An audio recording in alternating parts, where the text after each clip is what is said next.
أعوذ بالله من الشيطان الرجيم بسم الله الرحمن الرحيم الحمد لله رب العالمين والصلاة والسلام على خير خلقه محمد وعلى آله وصحبه أجمعين رب اشرح لي صدري ويسر لي أمري واحلل عقدة من لساني يفقه قولي اللهم أرنا الحق حقا وارزقنا اتباعه وأرنا الباطل باطلا وارزقنا اجتنابه برحمتك يا أرحم الراحمين آمين والحمد لله رب العالمين.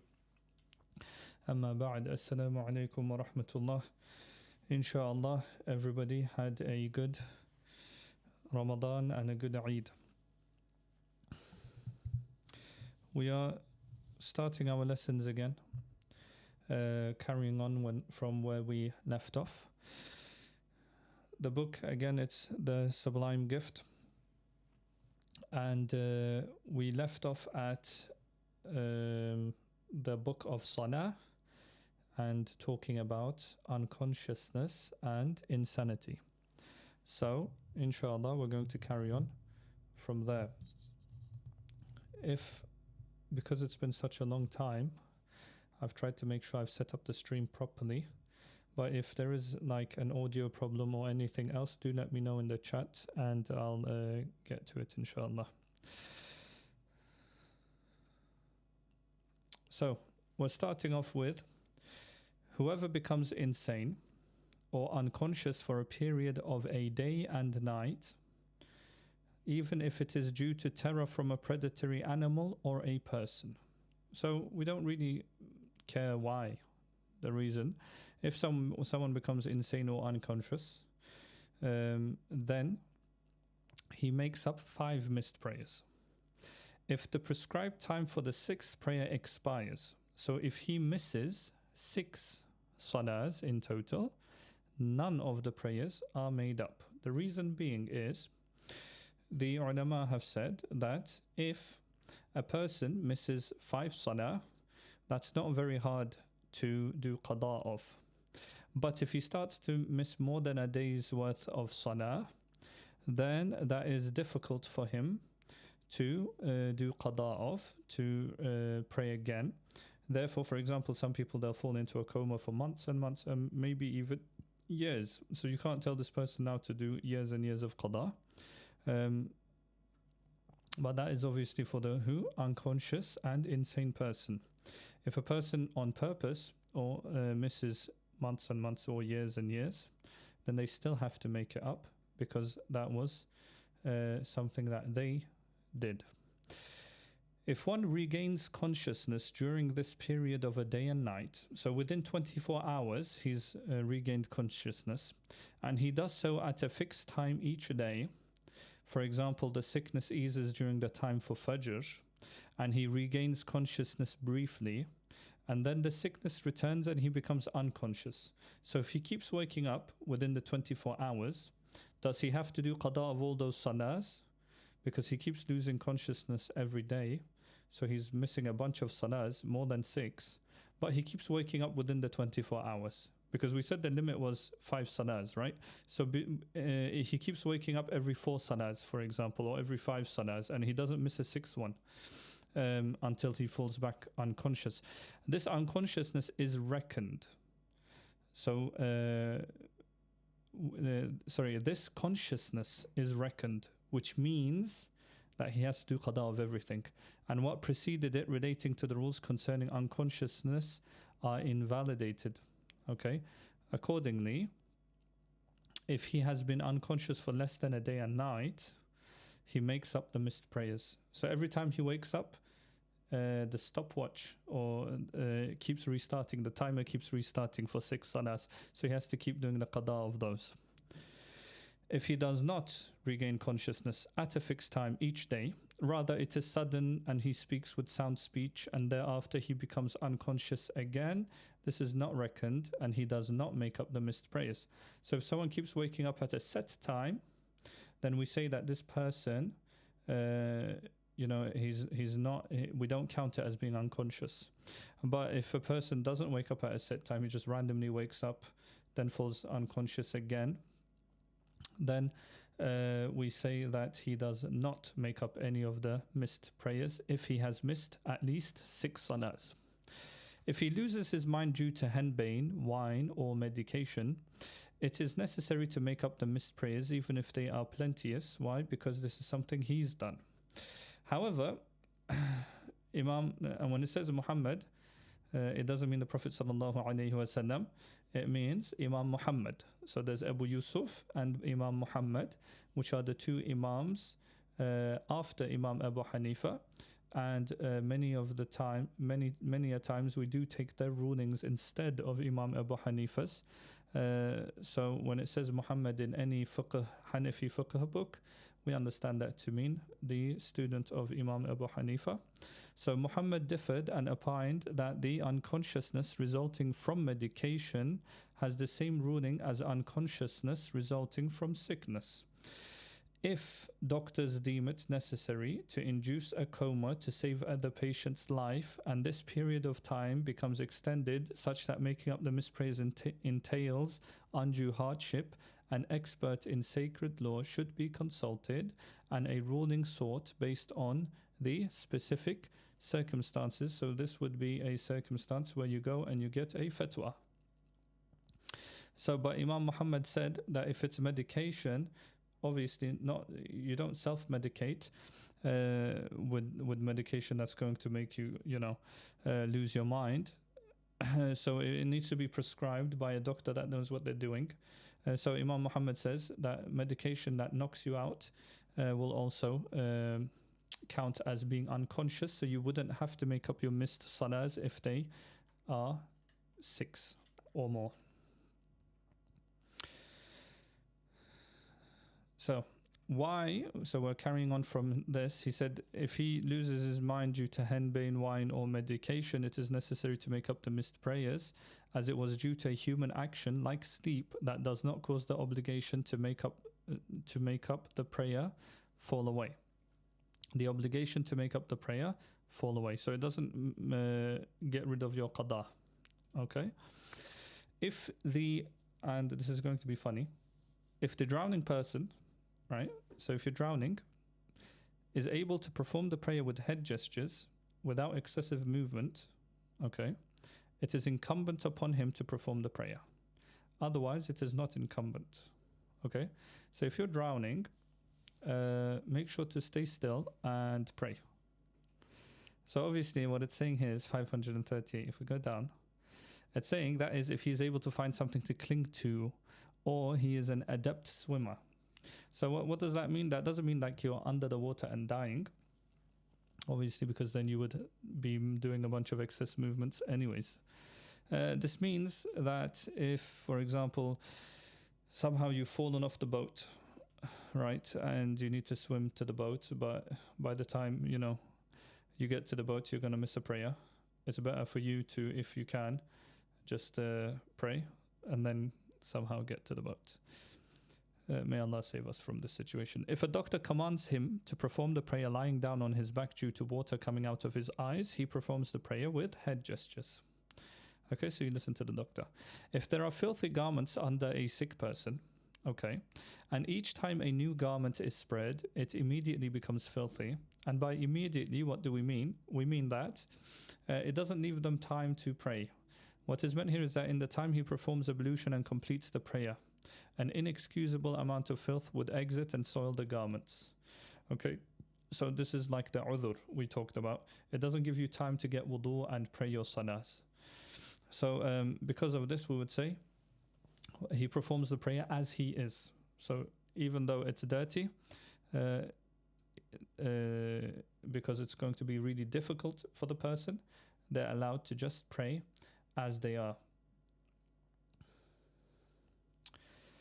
The same ruling applies if the garments would not immediately become filthy, but removing them entails movement that causes him harm and undue difficulty. So this person is already in a bad situation. If cleaning their bed or removing the sheets is very difficult for the person, so if you have to keep picking them up, and maybe they're paralyzed, maybe they're disabled, obviously. So if you have to keep picking them up and that's difficult, then they can pray as they are. But if it's not difficult, not all disabilities are, the same. So if it's a disability where the person can get up and they allow you to change their sheets or whatnot, they can change the sheets themselves, and it's not really difficult, then they must. Now, making a bequest for missed prayers and fasts. What is this talking about? If a sick person dies and was not able to perform the prayer, even with head gestures, it is not mandatory for him to bequeath an expiatory payment for the missed prayers. So we're talking about kafara. So normally if a person misses prayers and is unable to make them up before he passes away, as a last ditch effort, I guess we can say, he requests that his inheritors, or he gives the money to somebody, and he tells them to pay a certain amount of money or a certain amount of food, as we're going to read ahead, for each missed prayer, with the hope that, Allah Ta'ala forgives him for these. So the same ruling applies whether the missed prayers are few, less than 6, or many. Okay, so if a sick person was not able to pray even with head gestures, okay, and dies, they don't have to do this. Similarly, if the traveler, sick person, wet nurse, or another person with a valid legal excuse that permits delaying prayer and fasting dies before becoming a non-traveler, regaining health, or disappearance of the legal excuse. Okay, so if they have a legal excuse, okay, and we're not saying that a traveler doesn't have to pray here, we're saying that the traveler doesn't have to fast, okay? So as it says here, delaying the prayer and fasting, okay? So the traveler obviously has to has to pray, but they don't have to fast. So let's say you're traveling, you're not fasting because you're traveling, and you got ill, you realize that, okay, I'm about to die, but I haven't fasted for maybe like 10 fasts. I was traveling the whole time. Once you realize that you're going to die, you must tell somebody that you haven't fasted these 10 fasts, and that they should pay something on your behalf. And he does not find sufficient days to make up the missed prayers and fasts, it is not mandatory upon him to bequeath anything. So scratch what I just said. If you don't have enough days to make it up, then you don't have to, because you had an excuse up until your death. Just like the person who is ill and unable to pray in any way, they have an excuse until death. It is not mandatory upon him to bequeath anything. Why? Because think of it as you're asking for forgiveness, but this person, he's already got an excuse, so he doesn't need to ask for forgiveness, if that makes sense. However, it is incumbent upon the one who did not fast in Ramadan, even if it was without a valid legal excuse, okay, to bequeath an expiatory payment for the days he was able to make up, but did not, and thus it remained a debt he is responsible for. Okay, so he was able to do the qada, but he did not, right? So if it remains as a debt, okay, then you must do this payment, okay? So how much is the payment? And we call this fidya, okay? So if you think about it, there's sadaqah, which in general just means giving, charity, giving charity. So zakat is also under the umbrella of sadaqah. Fidya is under the umbrella of sadaqah. Fitrana is under the umbrella of sadaqah. So sadaqah is the whole general thing. If you get specific, zakat is the one that the rich people have to pay once a year, 2.5% of their wealth. The fitrana is what we paid during, before Eid al-Fitr. And the fidya is what is paid when you're unable to perform a certain salah or fasting. Now, some people, one person actually asked me this Ramadan about how much the fidya was and that they were going to pay. And I believe their situation didn't even require them the fidya. So the fidya is misunderstood. It's not that if you can't fast one time. It's if you can't fast and you know you're not going to get better to be able to do the qada, that's when you pay the fidya, not for missing a fast. So if you miss a fast, you don't pay fidya, you do the qada when Ramadan is over, right?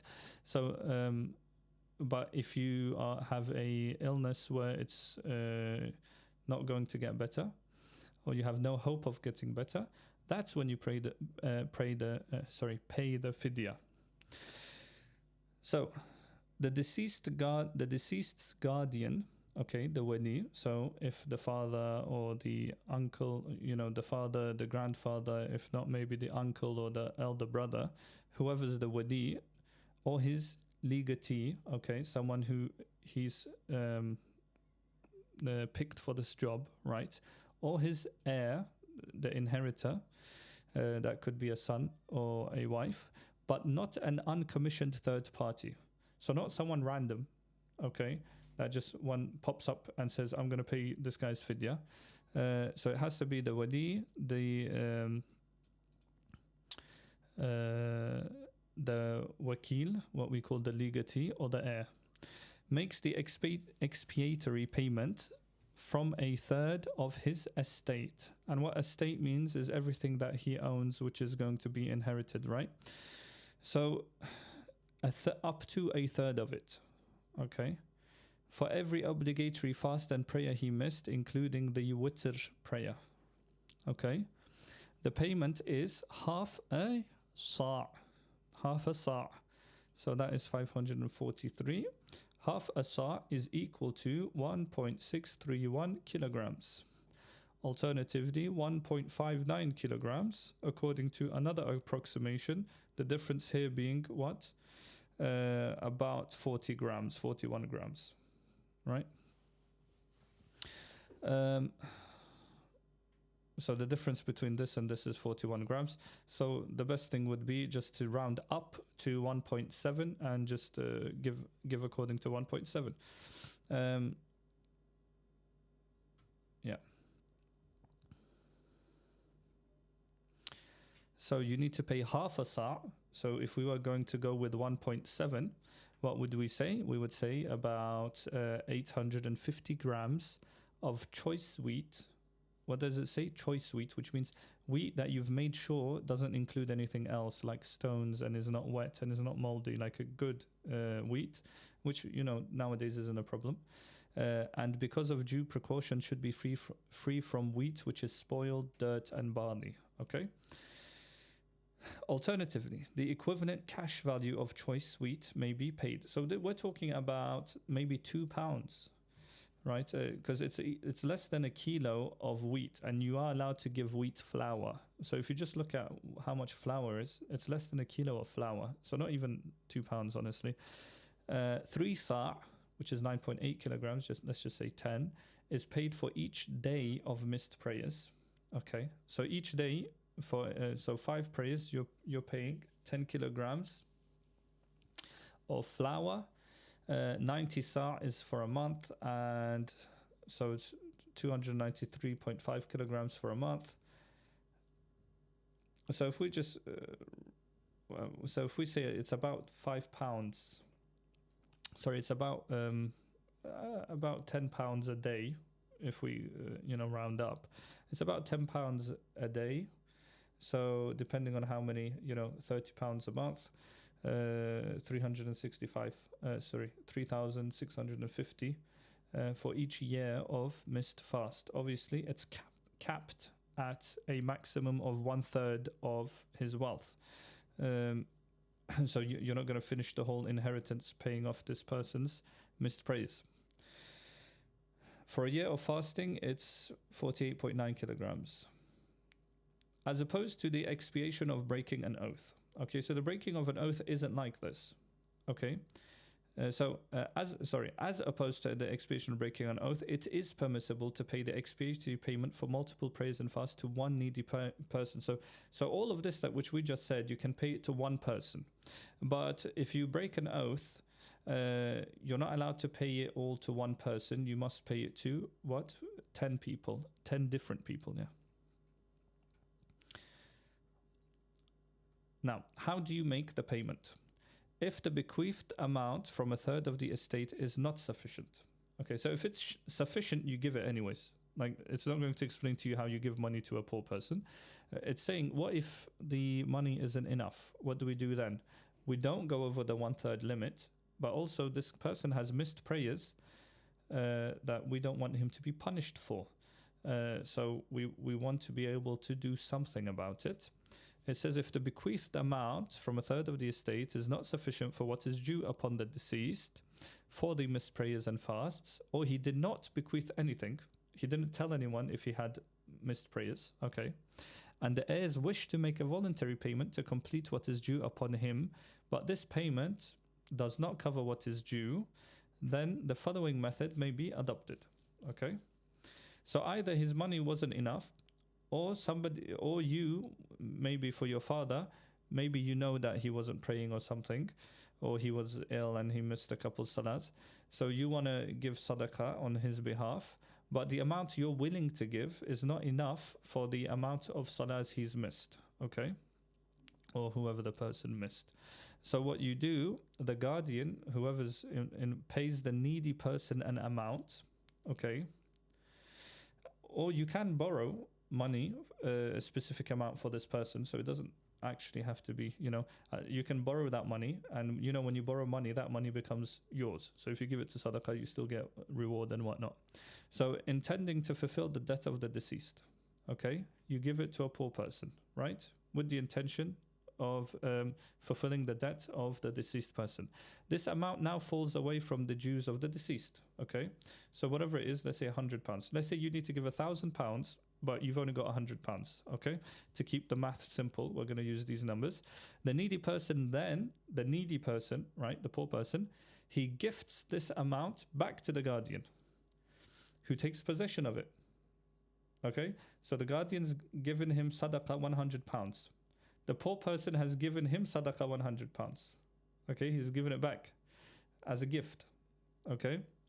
And you give it back to the needy person, he gives it back to you, you give it back to the needy person. Every time you do this, £100 is dropped. So if you do this 10 times, you fulfilled the obligation, or it's not an obligation, but you fulfilled the £1,000, okay? But what is the important factor here? Every time you give that money to the poor person, that poor person could just walk away and you have nothing, there's nothing you can do about it, okay? Because you've given it to them and that money is now theirs. It's up to them whether they want to gift it back to you, okay? So the maximum you can do is explain the situation to the poor person, and the poor person might say yes, might say no. He might just say, give me the £100 and we'll see. And if he just walks away with the £100, he walks away, there's nothing you can do about it, okay? Obviously, unlikely that's going to happen, because at the end of it, you're going to let him keep the £100. That's the sort of untold agreement. The needy person then gives this amount back to the guardian, who takes possession of it. Thereafter, the guardian repays the amount to the needy person, and this continues until what was due upon the deceased is paid. Okay? The dues settled in this manner may be for missed prayers, fasting, the value of missed animal sacrifices, so for udhiyah, right, for qurbani, and expiation for oaths. Okay. However, the expiation for each oath must be paid to 10 needy people. Remember, if it's an oath, so someone said wallahi and they've lied, they need to pay to 10 different people, not one person.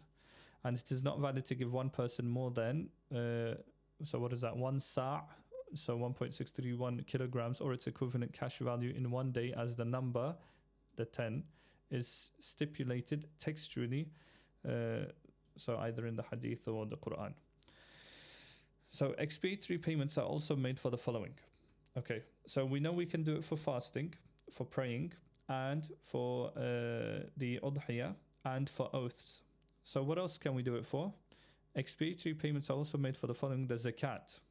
Okay, the whole sum can be given to one needy person. So if the person hasn't paid any zakat, you need to calculate the zakat as best as you can and give it. Hajj. Okay, Hajj can be done so that someone else performs the Hajj on the deceased behalf. So what you do is, instead of just paying money with Hajj, what you do is you pay somebody. So you don't pay them, but you pay for their whole Hajj journey. So you buy them the ticket, you get them transport to the airport, or if they're going to go with their own car, you pay for the petrol, you pay for the plane ticket, you pay for the hotel, you pay for the whole Hajj experience. Okay, so nothing, they don't pay anything out of their pocket. You also pay for their food and whatnot while there. I believe I remember it that way. However, what you don't pay for is any souvenirs or something that they want to buy.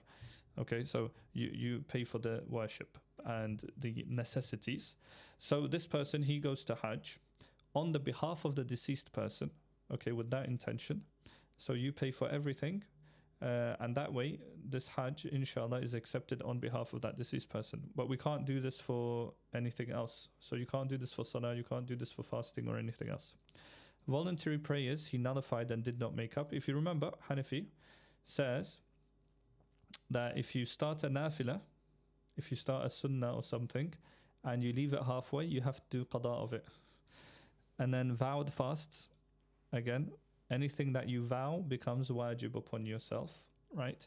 So if you vowed for some reason to fast a certain number of days or a certain day, and you didn't, that is qada upon you. The ritual sacrifice of Eid al-Adha, okay?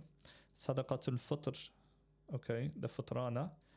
The Ushur, this relates to having farms, or maybe you have trees, date palms, or apple trees or the sort. You give 1/10 of it as tax. Land tax, kharaj.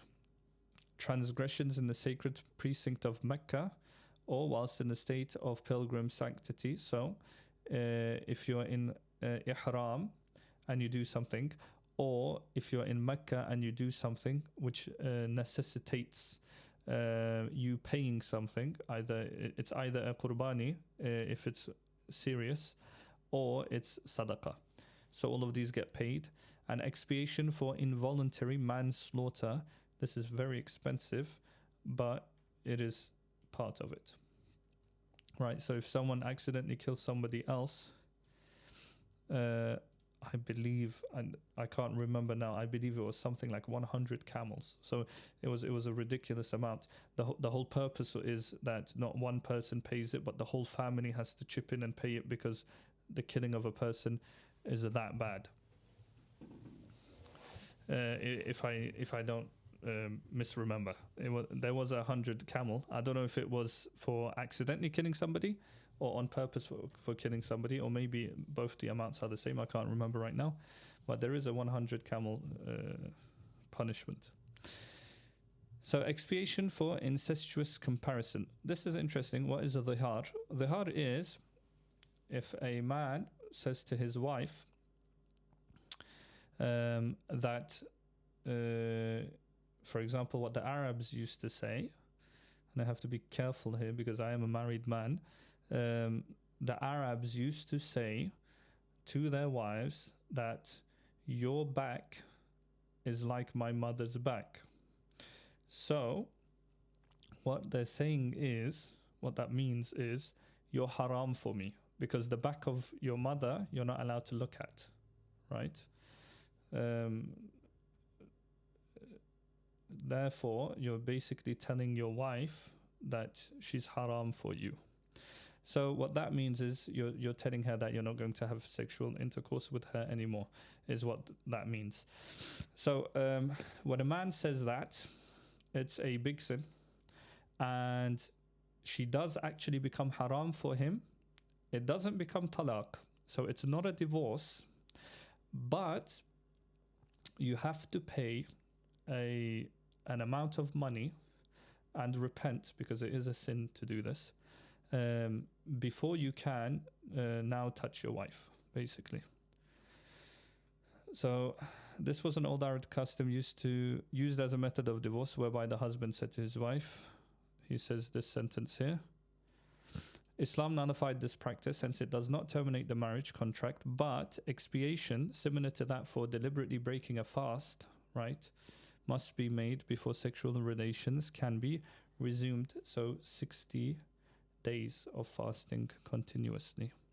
It is a big thing, a big deal.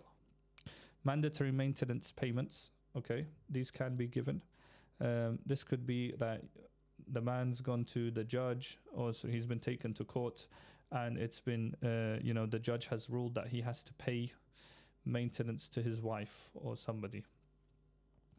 Financial expiations, okay. So what could this be? For example, expiation for oaths. Vowed charitable contributions, okay. So sadaqah, but you vowed it. You said, Wallahi, I'm going to do it. Or you said, Ya Rab, if you give me this one thing, I promise I'm going to do this much sadaqah. So that would become wajib upon you, okay. Also, you're not supposed to say things like that, by the way. Some people think that it makes it more likely, or it's like a dua. It's not. It doesn't change at all the outcome of something, because Allah doesn't need your sadaqah. He doesn't need your qurbani, or He doesn't need your fasting and praying. Therefore, saying, Allah, if you do this, I'm going to fast, or I'm going to do this, it becomes wajib upon you because you promised Allah something, but Allah is in no need of your stuff. So we're told not to, and it doesn't change the outcome. Okay, so 1.631 kilograms for each day of a vowed spiritual retreat in a mosque, which is i'tikaf. So if you've vowed, again, anything you vow, wajib. This expiation is for the missed fast that accompanies the retreat, not the retreat itself. Okay, so because if you do say i'tikaf, it's understood that you're going to be fasting during it. Okay. For each prostration of recital of Quranic prostration verse, so as to take due precaution. There are some verses in the Quran, if you read them, you have to do a sajda. It's wajib. We call it the sajda of tilawat, which is, tilawat just means reading Quran. So the sajda of reading Quran. So there are some sajda ayahs, I believe 14. If you read them, you have to do a sajda. So it's wajib for you to do the sajda. So if this person has passed away and he's had some of these sajdas which he hasn't done, those will need to be paid. For the rights of people where the proprietor is unknown. So this is just given. So obviously you don't know, as in during our lives, we'll sometimes, we try our best not to violate anyone's rights. But we do violate each other's rights. We violate our neighbors' rights. We violate our friends' rights and whatnot. And the whole point is you give a sadaqah on behalf of these people, right? Whoever, so you do the intention, whoever has rights over this deceased person, this sadaqah, may the reward of this sadaqah or may go to them. So that on Yawm al-Qiyamah, this person can say, my wealth has been given as payment for the transgressions I've done to certain people. And for expiations, obviously, we've already read 17 of them. So all of these things that we just read, they can be paid. Okay? After the above payments are made, expiatory payments are made for all financial and physical rights that are due. Thereafter, okay, so after you pay all of this, then you pay any money that this person actually owes other people. Thereafter, voluntary charity is given to increase good deeds and appease claimants. Okay. Finally, charity is given to the needy that will accept it, according to their differing degrees and needs, so that they are pleased. So you give sadaqah on this person's behalf. Okay?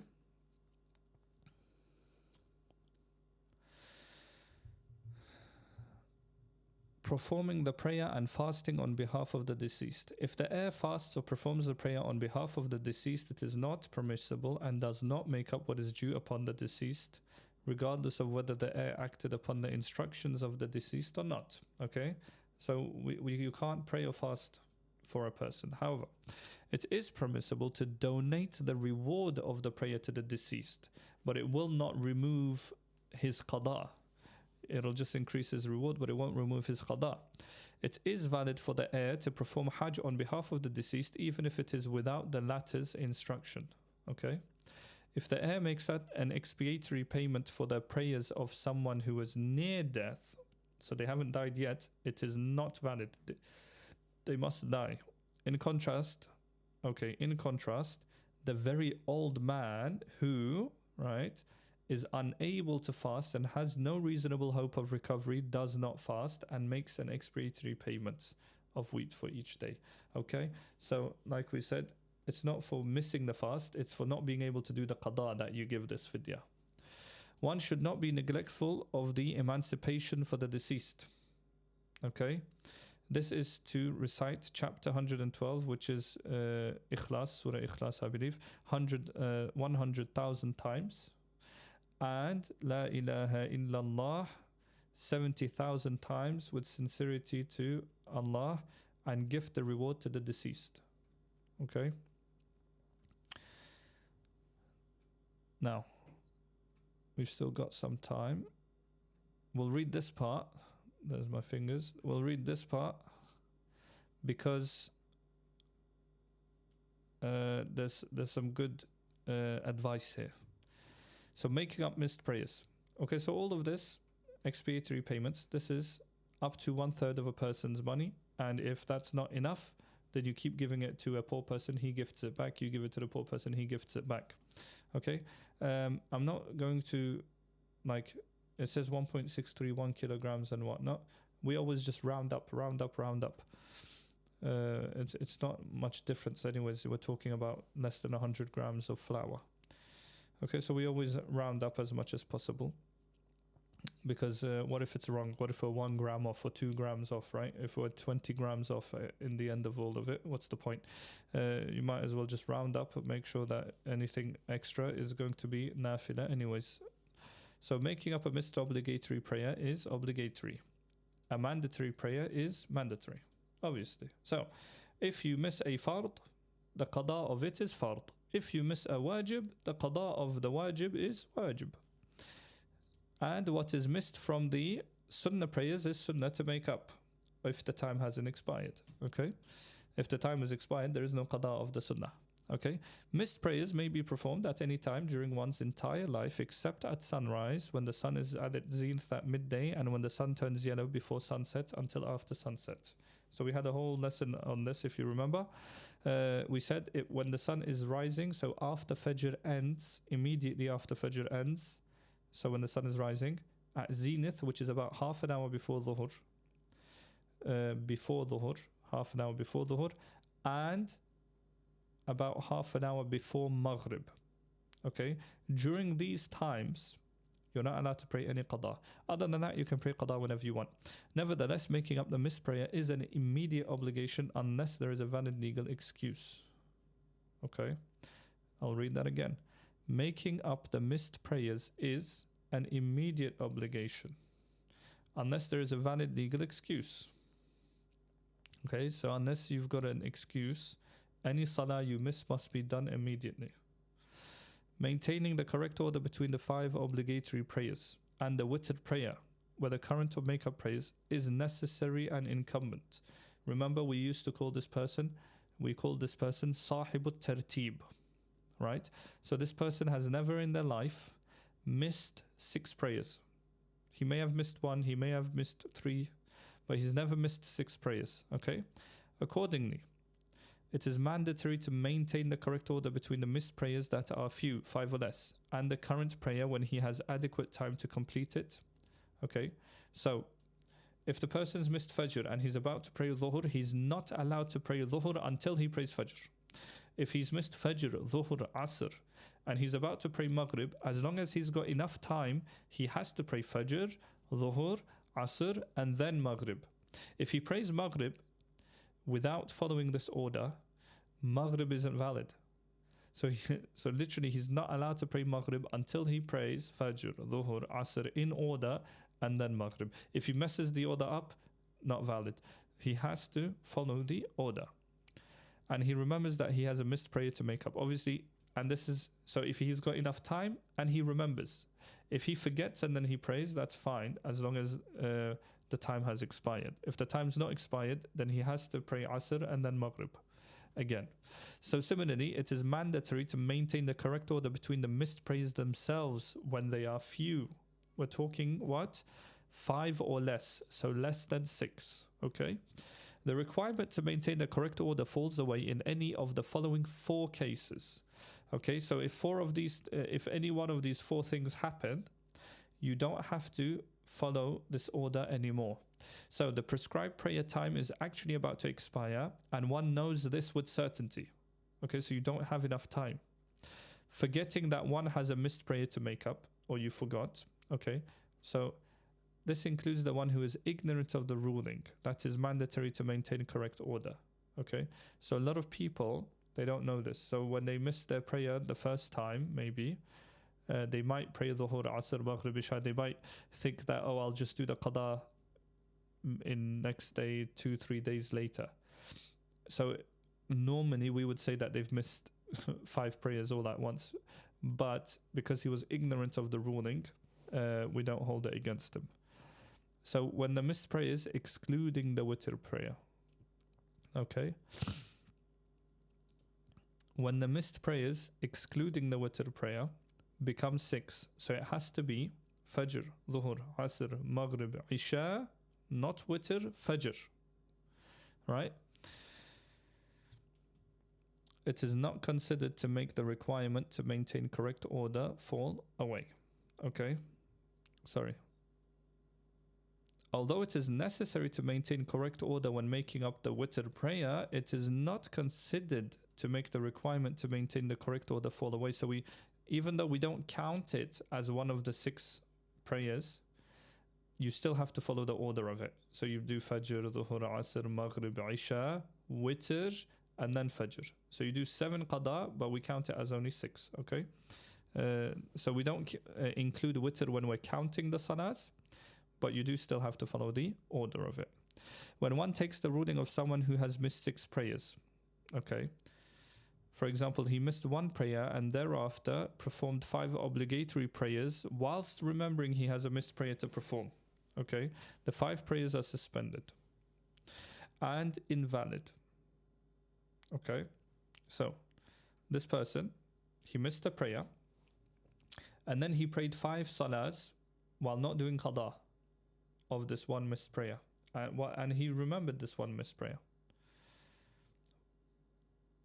These 5 prayers, they're suspended, so they're not immediately declined. Basically, it's suspended and invalid thereafter. If he performs the missed prayer prior to the expiry of the prescribed time of the 5th prayer, okay, so he hasn't missed the 5th prayer. Let's just say this is Fajr. So he's missed Fajr. He's prayed Dhuhr, Asr, Maghrib, Isha, right? and he's prayed Fajr, but Fajr hasn't ended yet. So he's missed one, prayed 5, but the 5th one hasn't ended yet. Okay? If he prays the qada, right? If he performs the missed prayer prior to the expiry of the prescribed time of the 5th prayer he performed, all 5 prayers are nullified if he does the qada and become nafila. So he has to do qada of all of them, right? However, if he performs the missed prayer after the expiry of the prescribed time of the 5th, so Fajr ended, then he did the qada of the Fajr before that he missed, right?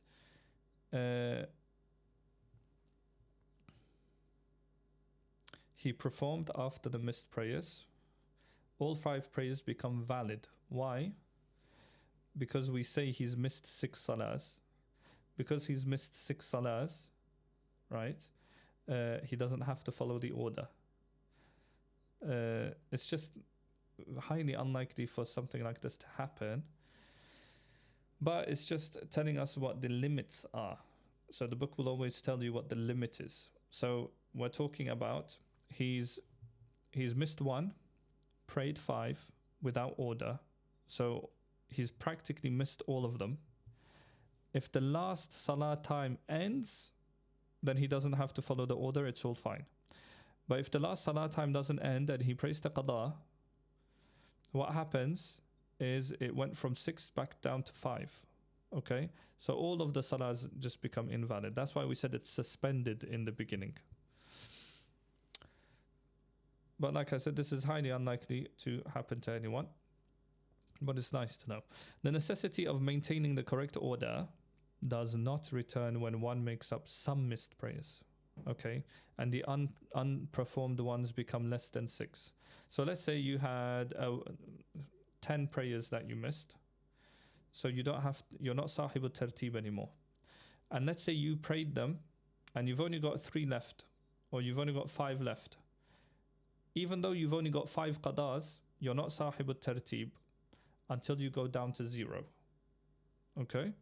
Rather, one must perform all the missed prayers for it to return.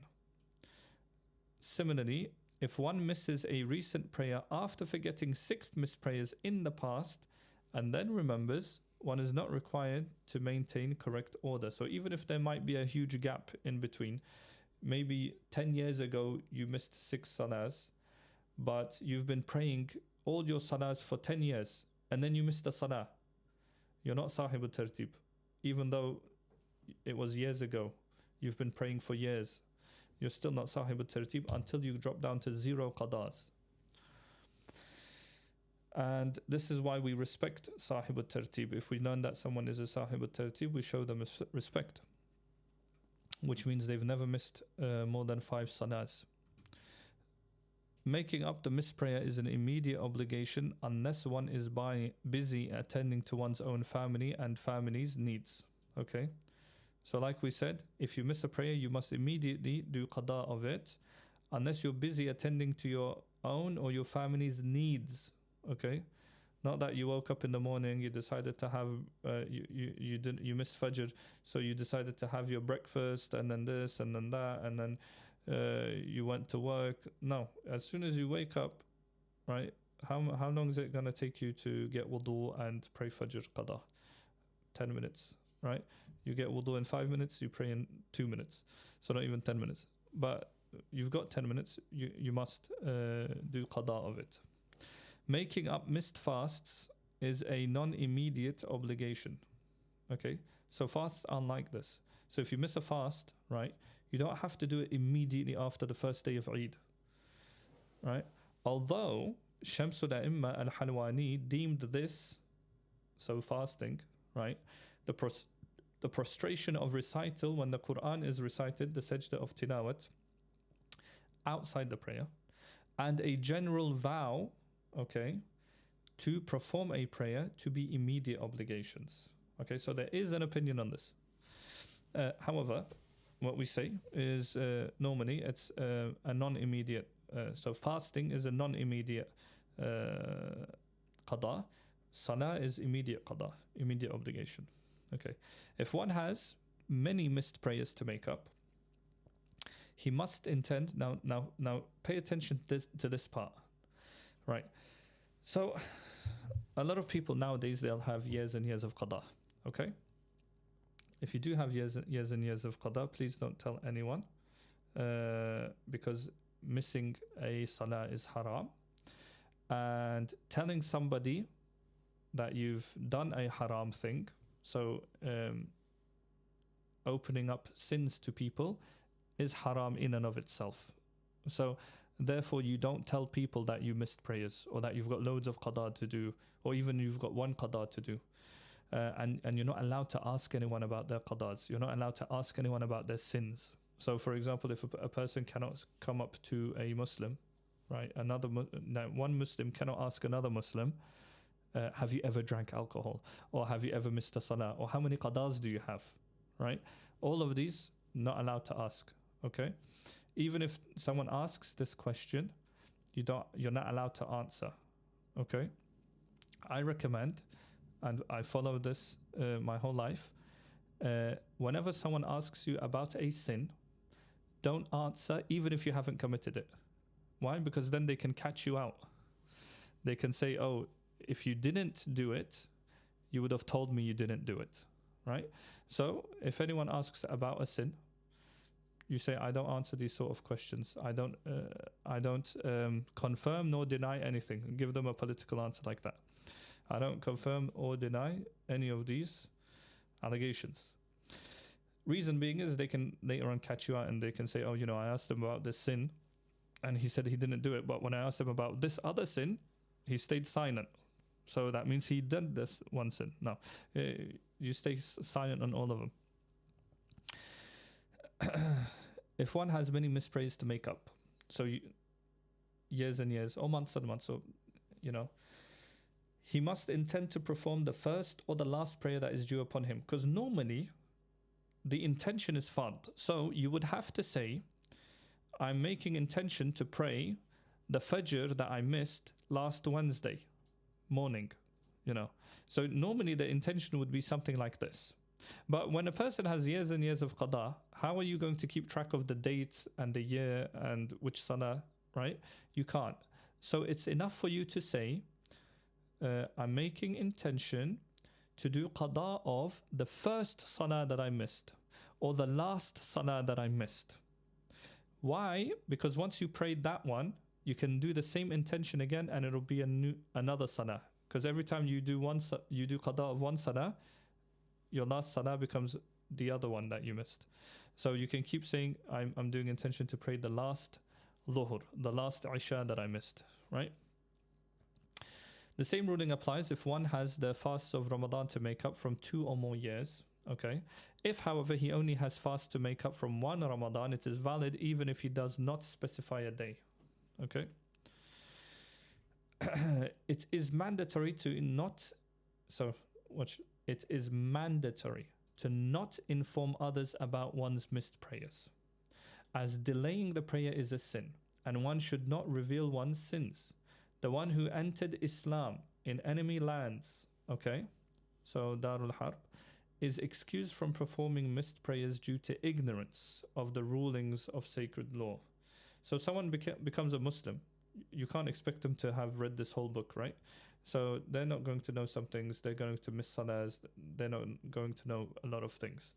So until they're taught, they're excused. Right, so a person becomes a Muslim, but he doesn't know he needs to pray 5 times a day, right? So maybe 5 years, 10 years later, a Muslim person comes to him and explains it. What's this person going to do? He's excused.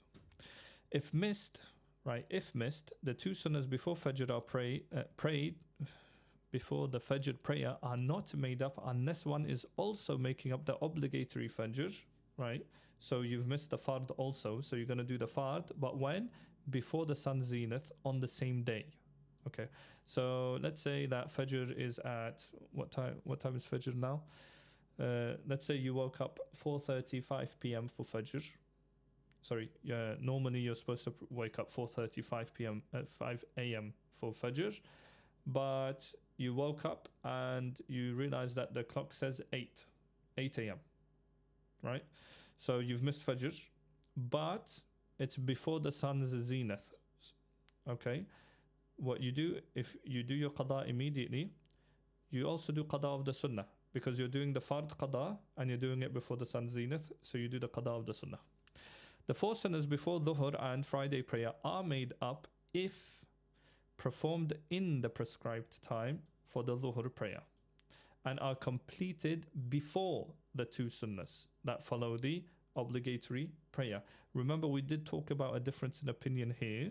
However, normally what we say is, as long as the time hasn't expired, right, and you've prayed the fard of dhuhr, you pray the 4 sunnahs, the qada of the 4 sunnahs, and then you pray the last sunnah of dhuhr. Okay.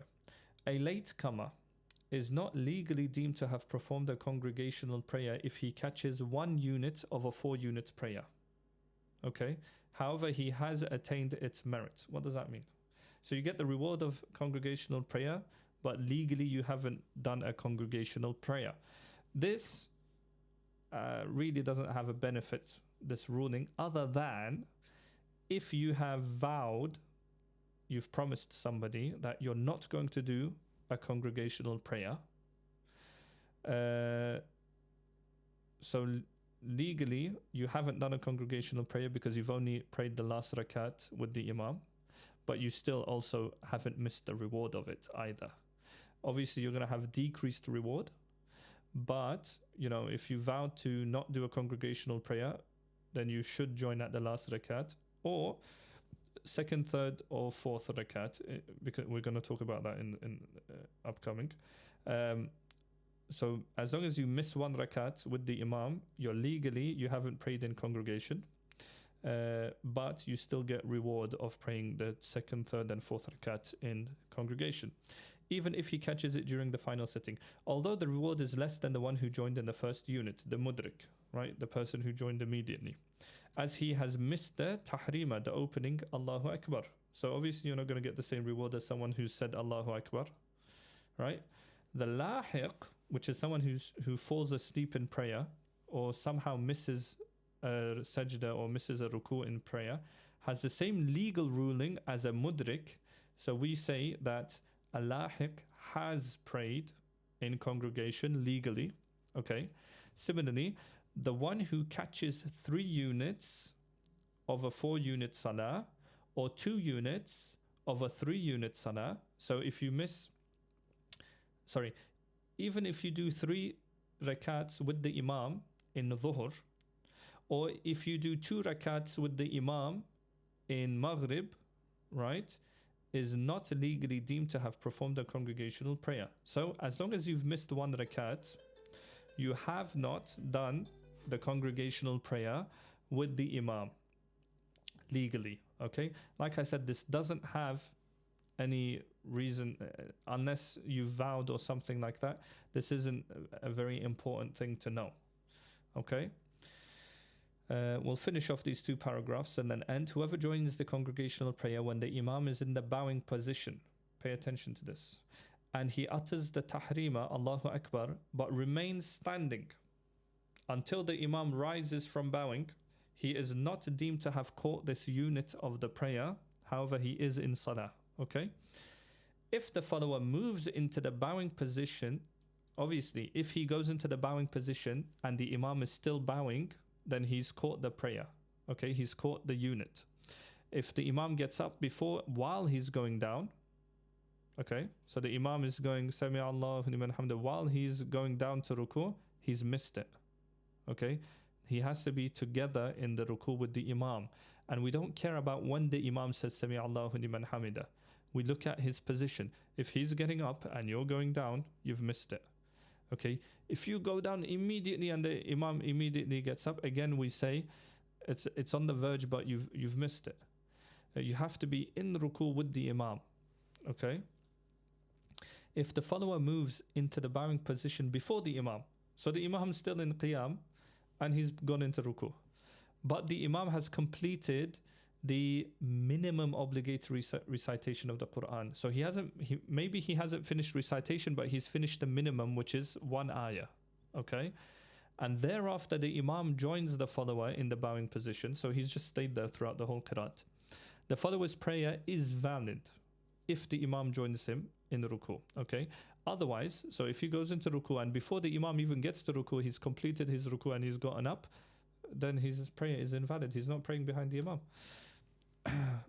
So we'll end here.